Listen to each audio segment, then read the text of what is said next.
Welcome back. We're joined by Patrick Poole, one of the preeminent thinkers and commentators and analysts of the state of counterterrorism, if I can use that expression. I think of it rather as counter-jihad. He has been writing on these issues and investigating them and consulting to law enforcement and the military for many years. Currently, he is the national security reporter for PJ Media. But you can find his writings at other places like American Thinker, Front Page Magazine, Breitbart News, and elsewhere. Patrick, it's always good to have you with us. Welcome back. Thanks, Frank. I guess the place to start is by getting your sense, Patrick, as to what happened last week that resulted in the murder of 4 American Marines and 1 naval petty officer at a recruiting center, and the fact that, as of this speaking, at least this interview, we are continuously told the United States government cannot figure out what the motive for those attacks was. Well, Frank, when I heard the news back on Thursday and, the subject's identity, Mohammed Yusuf Abdulaziz, was identified by authorities, my first thought was, here we are all over again. And, this attack was basically a copycat of the attack on the Little Rock recruiting station back in 2009 that killed Army Private Andy Long. And then you had the Fort Hood massacre, where again all these hand-wringing and whatever might be Major Nidal Hassan's motive. And then a couple days later, we get his PowerPoint presentation, which he was, delivered some 20 some odd times, where he, basically lays out the justification for killing his own soldiers. So, and we look at those 2 previous incidents and all the other terror plots that targeted military, both, abroad and here at home. And, I asked myself after this most recent incident, what has really changed? And honestly, there's nothing that's changed after these other terror attacks that have cost American lives at military facilities and recruiting centers. And, here we are all over again. And it almost seems like both the political establishment and the media establishment are doing everything to bury this story, within a couple days news cycle. I was listening last night, I think it was to NPR, and they were fulminating for the umpteenth time about Ferguson and the attack that took place there. A police officer was responding with force to some rather problematic behavior on the part of an individual. And we've been over this again and again and again. It's caused riots, it's caused all kinds of disturbances and public policy debate and so on.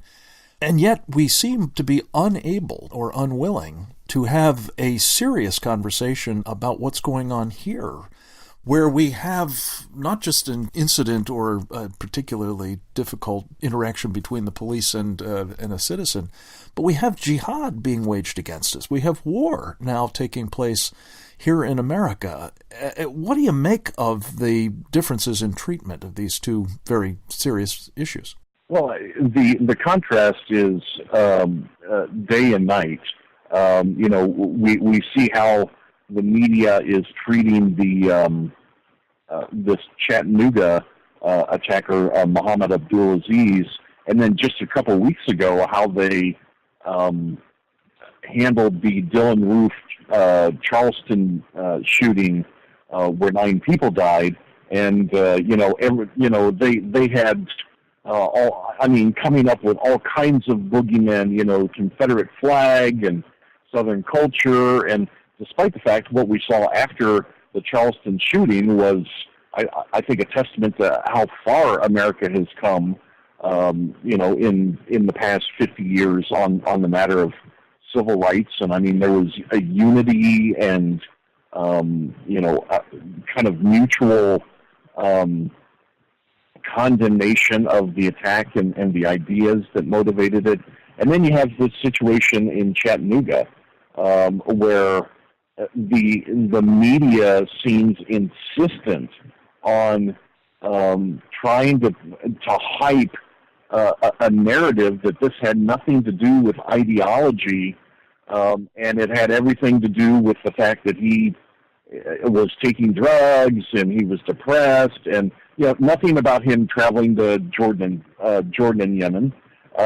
Nothing about the fact that he texted his one of his friends just hours before the attack a Quranic verse about declaring war against those who've shown enmity to his friends. Nothing about his 2 blog posts, which highlighted the fact that the companions of Muhammad fought, quote, jihad for the sake of Allah. And none of these things. And more recently, ABC News has reported that he, in his diary, he had talked about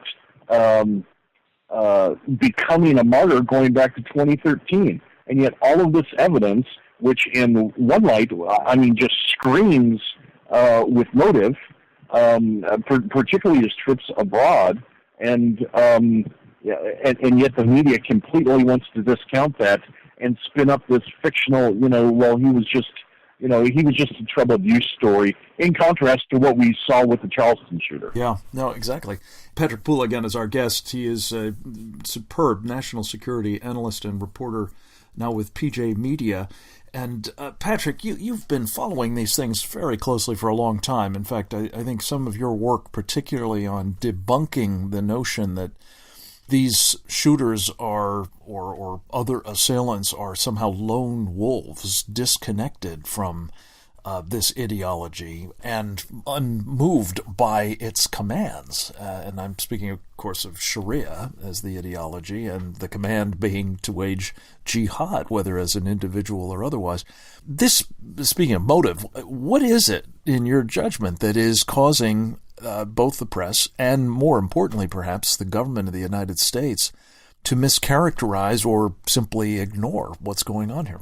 Well, it doesn't fit with the narrative that the administration has been pushing going back to the beginning of the administration, where Obama went to Cairo and gave his speech at Al-Azhar and talked about engaging the Islamic world and the suppression of any discussion of Islamic ideology or Sharia with respect to how these threats evolve and turn operational, and contrast that with British Prime Minister David Cameron, who just this week gave, I think, what is an important speech, where he said, look, we've got to start getting our hands around the ideology. 2 weeks ago, Obama said, we've got to start waging a war of ideas. But point in fact is, as we know, Frank, this administration has banned any discussion of ideology. Quentin Wictorowicz, the president's top advisor on radicalization, has said publicly that discussion of Islamic ideology in terms of identifying the threat, according to him, was a violation of the First Amendment separation of church and state, and that we had to outsource our understanding and all of our operations to our Muslim partners around the world, which is just, a very bizarre reading of, First Amendment jurisprudence. But just in practical terms, it's just utter insanity.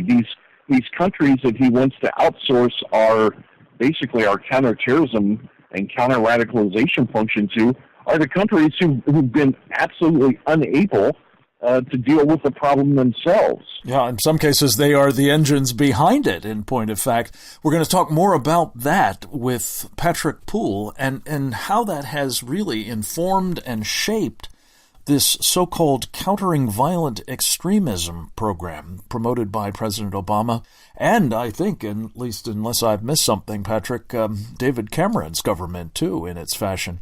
That and more with Patrick Poole of PJ Media, straight ahead.